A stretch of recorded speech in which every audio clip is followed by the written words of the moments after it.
Hi! Good morning sa inyong lahat. Nandito po ako ngayon. Ngayong umaga po ay tanghali na po ako nakatapos ng ginagawa ko. At samahan niyo po ako sa skills number 4 ko na ginawa sa pagluluto ko po. Ito po yung simpleng ulam pero masarap po. Sinigang with kamote tops. Andyan po yung kamote tops, sinigang. Syempre, papakita ko na lang sa inyo kung ano po ang look ng niluto ko. And I hope na magustuhan nyo at samahan nyo ako sa aking breakfast. Si mama pinauna ko ng pinakain para alam niyo naman medyo kahapon ayaw niya ng niluto ko kasi ang gusto niyang luto is simple lang talaga. Hindi naman daw pang karinderya or pang business yung luto ko. Ay, hindi naman daw pang bahay yung luto ko, pang business. Kaya hindi ko alam kung nagustuhan niya, pero tinanong ko kanina kung okay lang yung niluto ko. Sabi niya okay naman daw. So, okay lang din. So, samahan niyo po ako, ha? At papakita ko po sa inyo kung ano po yung ulam ko ngayon. I hope you like it. Yan. Yan po ang sinigang. Ay, bilat ko. Sorry, my words. My word is bad. My mouth. Yan. Yung chicken ko. Chicken na galing sa tubig. Yan. At saka yung ulam, white rice. Syempre. Pero mas healthy yung brown rice. Kaso mahal. Ito lang po yung kaya ng budget. Kaya ito. And with iced tea. Yan. So, please, samahan niyo po ako sa breakfast time ko po. Nakapaghugas naman ako. Nakaligo na ako. And si kuya na lang talaga yung mahirap gisingin. At mahirap pakainin. Parang, ewan ko.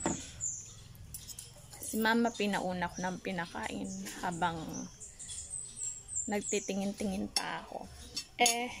Yan kasi, plano ko talaga linisin yan. Yan. Plano ko siyang linisin.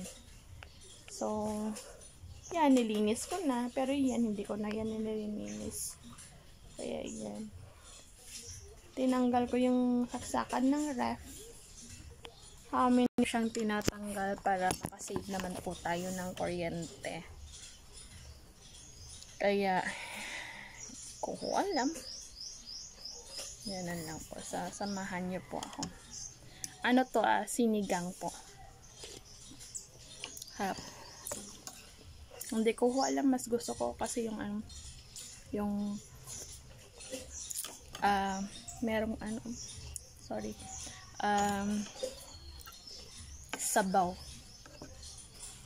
Yan. Hindi ko alam kung si mama kasi yung mga simple lang, walang konting seasoning, konting yung mga lang talaga. Sa akin naman iba yung gusto kong luto. Kung ano yung nakasanayan kong kainin sa labas. Hindi naman ako rich. Kasi dito sa Mindanao, nakakakain ka ng 15 pesos, nakakaulam ka ng 15 pesos. With your rice na 10 pesos, 15 or 20. Busog ka na. So, parang pag nakaka 50 or 60 ka na, okay na yung breakfast mo. Yun. Kaya kakaiba dito. Parang sa Manila, malaki yung sahod, 1,000, Ang minimum is 750, 950. It's depend kung anong trabaho meron ka. Tapos, yung binabawi din naman nila sa bilihin, especially yung mga basic needs talaga, binabawi nila. Kaya, hindi ko alam. Tapos, dito naman, yung mga minimum salary nila, minimum wage nila is parang 450 or 500 or hindi ko lang sure. Diyan lang naman, within 500 lang naman. Tsaka sa mga private na establishmento, ano mo na ma? Ako na dara karon lang ako na maglimpyo. Dito ka na mauli. Ano na to, asikaswa na tong sa babaw.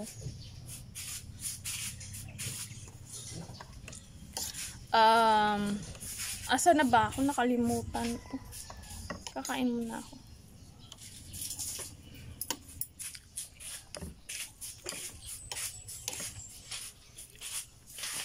Pinauna ko pinakain si mama. Ayaw niya kasi nagbibideo ako. Nagagalit. Sarap po.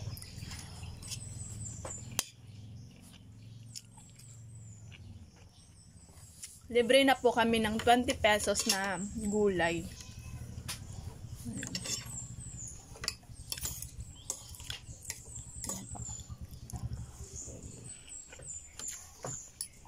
At saka yung gulay, yung isda, ma? Pila ganin yung isda, ma? 170. 170 po. 80 ang kilo. 80 pesos po ang kilo. Burot po siya. Kaya, okay na po.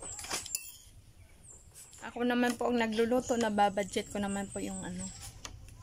Kaya, nakakakain naman ng maayos.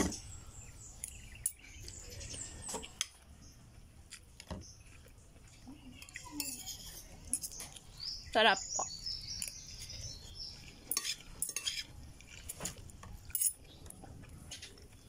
Hindi pa kasi ako makapag-live kasi yung subscribers ko po 12 pa po. 12 po. Kaya, pero yung viewers ko po, yung views ko po is more than 5,000 po. So, salamat po sa panunood nyo po. At sa mga nag-subscribe ko, salamat po. And I hope na may coming pa po at gustong makilala kung sino man ako, kung ano mang pamilya na meron ako. At kung anong ama na meron ako.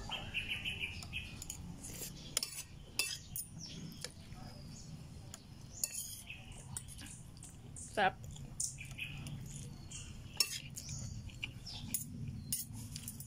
Hindi ho siya nakakabili ng ganito sa amin. Apo.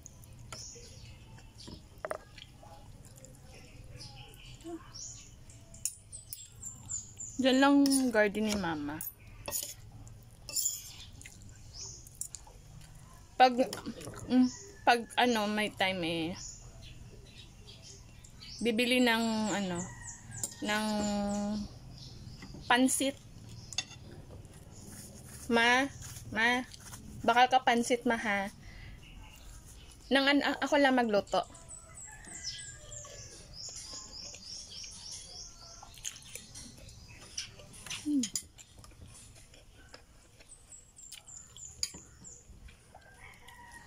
Ayan lang.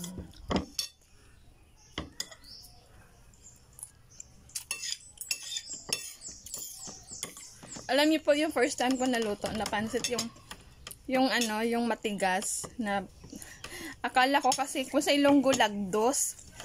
Akala ko kasi yung niluto ko ay palpak, so tinapon ko. Yun pala, kulang lang ng luto.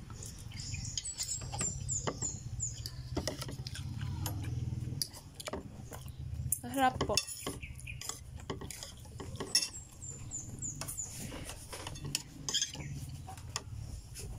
Kaon na kuya.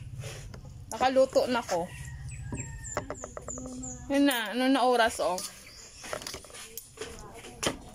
Para makainom ka bulong.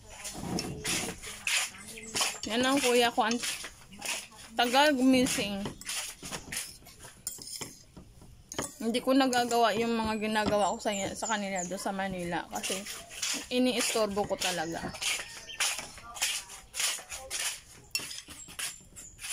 Ang ingay.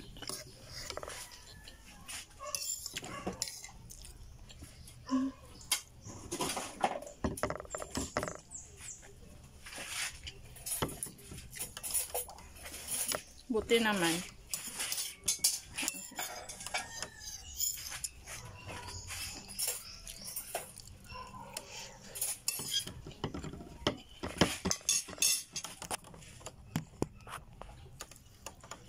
Hindi po kasi ako makapag-live dito sa ano ko. StreamYard yung gamit ko.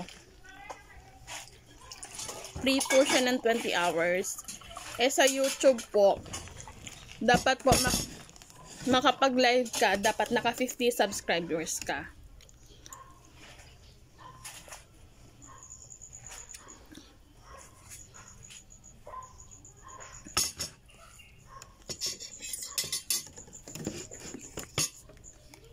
Sira po yung ano, sira po siya talaga. So, iniingatan ko siya pag nagcha-charge ako, baka makurente si mama ako nagcha-charge. Binibigay niya sa akin. So, mahirap po. Tapos, mahirap po siyang ganunin. Ang hirap po. Yung parang ganun-ganun. Hindi ko alam tawag yan. Nagatap. Yung tap. May time na talagang. Kuya, dari ka oh! Kuya! Dari ka oh! Dari ka oh!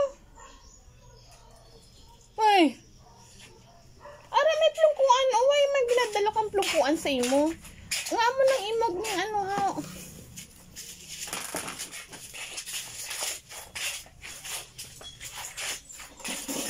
Gusto mo niya? Ari lang oh. Ano?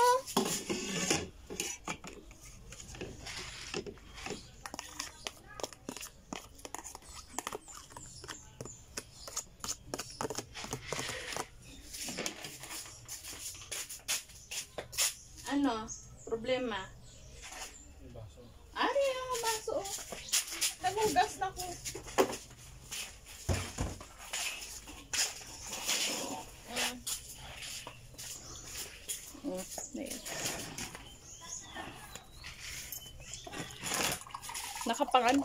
Panglakad ko to, pero ginagawa ko na lang ng pambahay.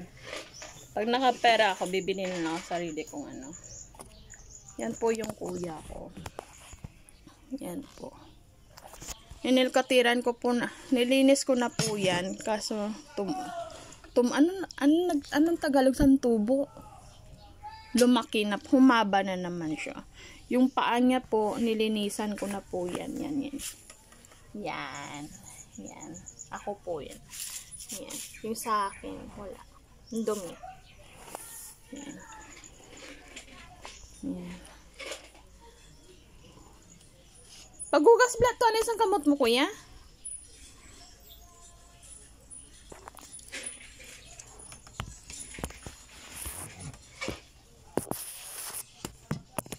Medyo mahirap siya.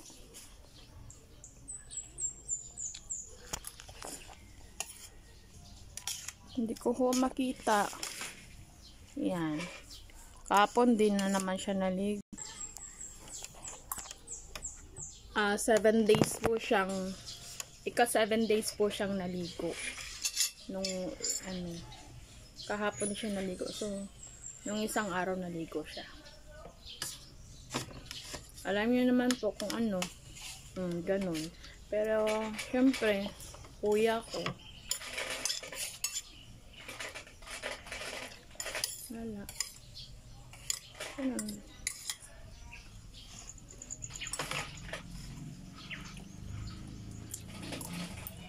Ang sa akin lang kasi, gusto ko makainom ni kuya ng gamot na pang umaga tsaka pang gabi. Kahapon hindi siya nakainom ng gamot. Nag-text naman yung City Hall sa number ko na merong budget naman. So, pumunta si mama ata kahapon doon. So, babalik siya. Kasi, isa yung nabili niyang gamot pang morning. So, I hope na ang taba ako. Tinitignan ko yung sarili ko. Tinitignan ko yung sarili ko. Ang taba ako. Ma? Ma? Ang bulong ng belly hog, ma. Ha?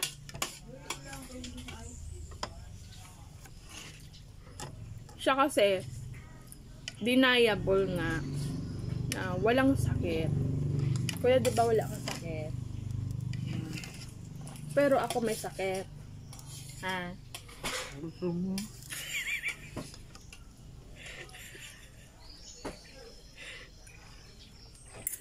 Na-explain ko na yun sa kanya.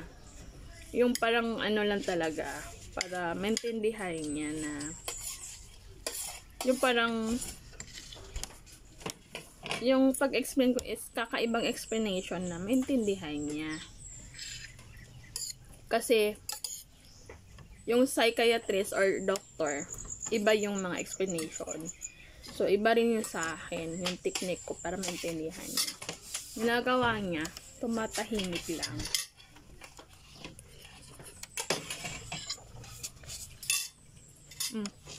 Sama. I stay. Ma, karon ni kuya hindi naman mag-ano.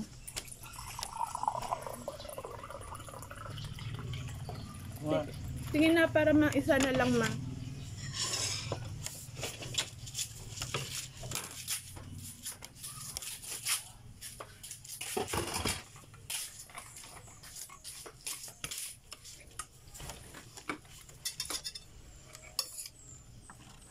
Hindi sa Manila hindi ganito yung pag-asikaso ko sa kanya. Kaya medyo naano ko siya na kakaiba yung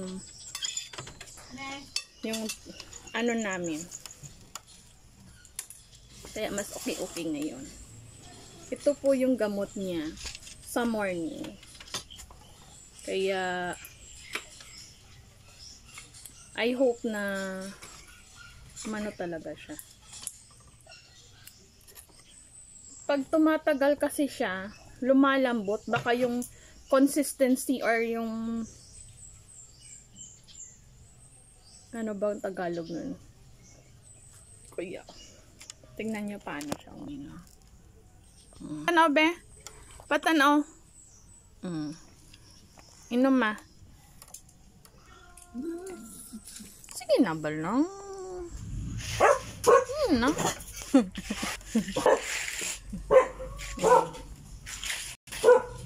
Yung iba, hindi mo nagaganon. Dati hindi ko nagaganon din. Ngayon, nagiging medyo okay. Nakakausap. Nadadivert ko yung attention niya. Kaya, okay. So, dati hindi talaga. Takot talaga ako sa kanya. Kaya nga, pag pag naiinis ako, gusto kong ire-wrestling ko eh. Gusto ko yung sa wrestling na si Sir John Cena. John Cena ko to eh. Kaya nga, yung isip ko nakalukuhan, natatawa ako.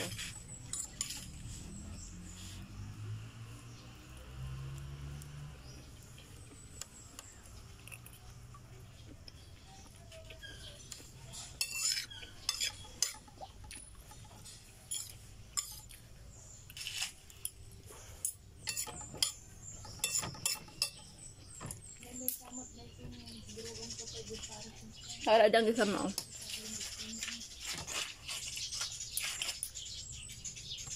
Hindi ko alam. Pag nagagalit na, ginaganon ko siya, ginaganon. Pero ano lang talaga, yung parang lambing na ganon. Eh, hindi nagagalit.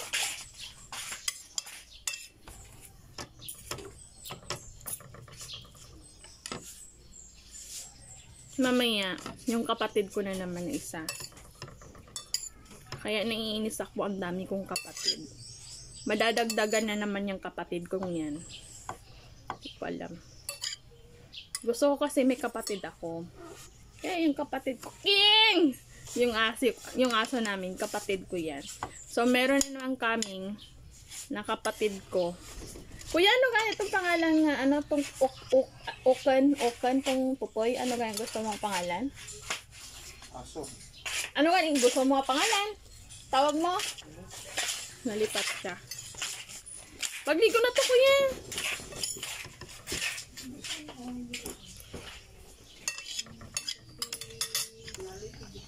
Mabilis siyang gumalaw pag merong ice cream. Mabilis siyang gumalaw pag merong sigarilyo. Mabilis siyang gumalaw pag pupunta kami ng Marbel. Yun. Kakain. Ganyan lang gusto niya, kakain. Mamaya, gusto ko yan, gusto niya ganun. Pero dati, pag si mama ang kasama niya, ang talagang one day millionaire talaga. Wala na, nga na. Pero pag sa akin, nakakausap ko siya.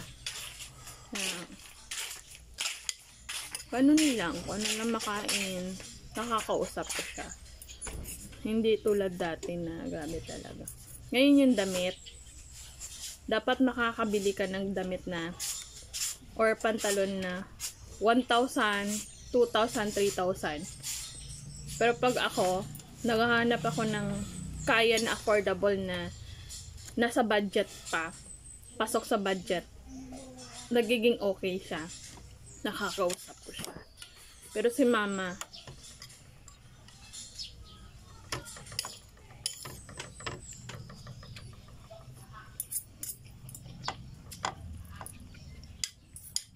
kaya nung time na nagpadala yung ate ko, meron naman akong talagang pag pag nakita ko na ayaw ko sa damit niya, pag pasok siya sa budget na gusto ko, doon kukunin ko, bibilihin ko. Pero pag hindi siya pasok sa budget na gusto ko, wala.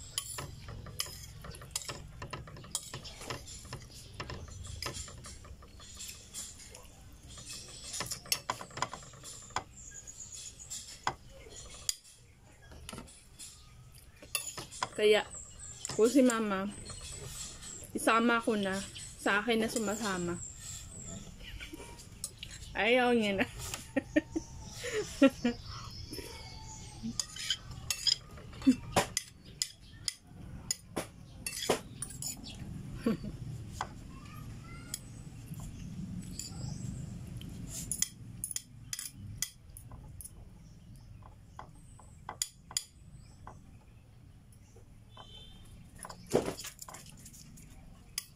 Si King na naman, yung kapatid ko, bunso ko.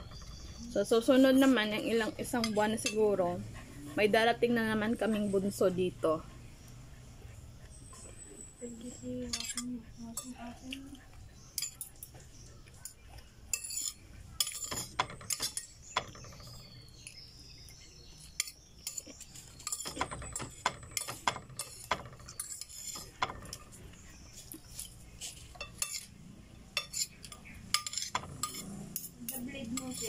Wala ma.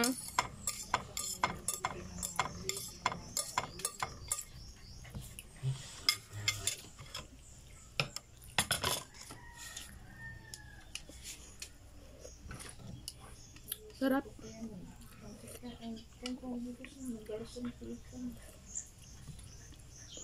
Tinitiis ko na lang. Kung mabaho ako, pag ninakaligo, plus yung kilikili ko, kasi true po yun, hygiene dapat ang importante. Kasi pag hindi ka naglalagay ng anuman sa kilikili mo, talagang babaho. Kasi yung kinakain natin, umuusbong sa katawan natin, meaning po, pinagpapawisan po tayo. Kasi yung katawan natin, may mga pores po yan na maliliit. Diyan po, yung iba lumalabas yung dumi natin, kung ano pong kinakain natin, lumalabas din naman dyan. Kaya, mix-mix na po yan. Kung ikaw po manginginom, talagang mabaho kahit hindi ka pagpapawisan. Tapos hindi ka naliligo, talagang mabaho ka talaga. Kahit naliligo ka, tapos na manginginom ka, or hindi mo inalagaan yung sarili mo as personal hygiene, wala din, negative din yan. Kaya, ako nga, pag hindi ako makapaglagay ng ano sa kilikili ko for 1 week, umiiba na yung pawis ko. Bumabaho na siya. Yun. Tapos may ginagamit ako, Rexona, yun. Or, depende din naman sa akin pag may pera ako. Kaya, yung kilikili ko minsan nagiging mapa na. Mapa. Tapos,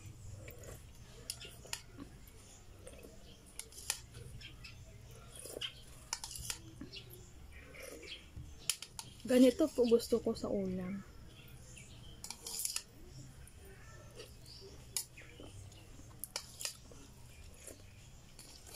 Hap.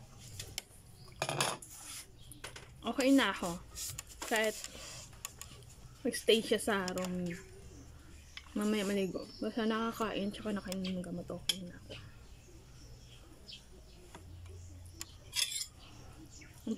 Ang ano kasi, ano niya, parang tigas ng ulo niya. Kasi kahapon, yan, hindi ko talaga ginagalaw ang trabaho niya na maghugas ng plato. Para gumalaw siya, maligo siya. Wala na. Wala kasing sigarilyo, hindi siya gumagalaw.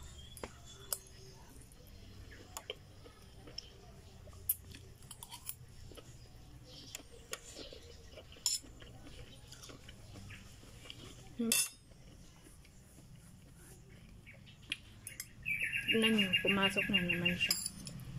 So, ako na naman, lalagnatin na naman ako nito. Meron pang nilinisan doon, hindi ko pa malinis,aya ko muna. Mahaba na kasi yung mga damo.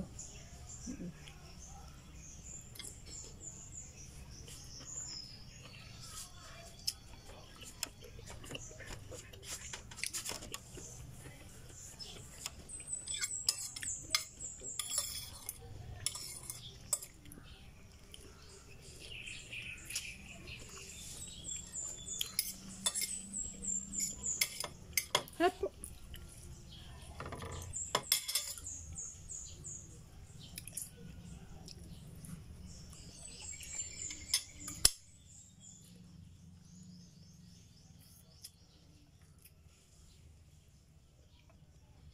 Sabi nila, malinis daw ako kumain.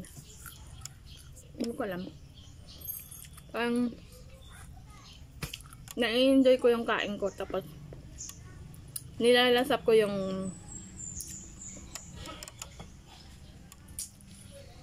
yung lasa ng tinik or buto-buto.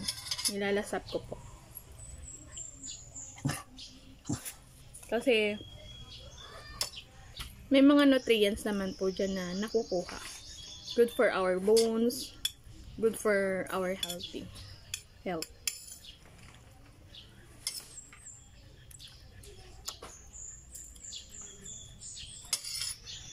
Kaya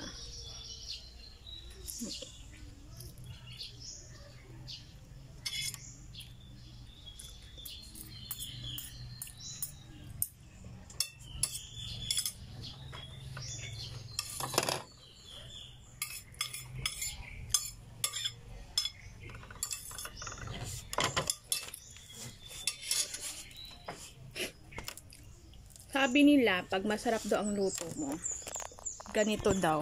Pag luto sa rest, ganun daw. Ganun dapat. Pag nasa resto ka. Yan. Well done. Charot. Kaya, salamat po sa pakikinig at sa pagsama sa aking breakfast.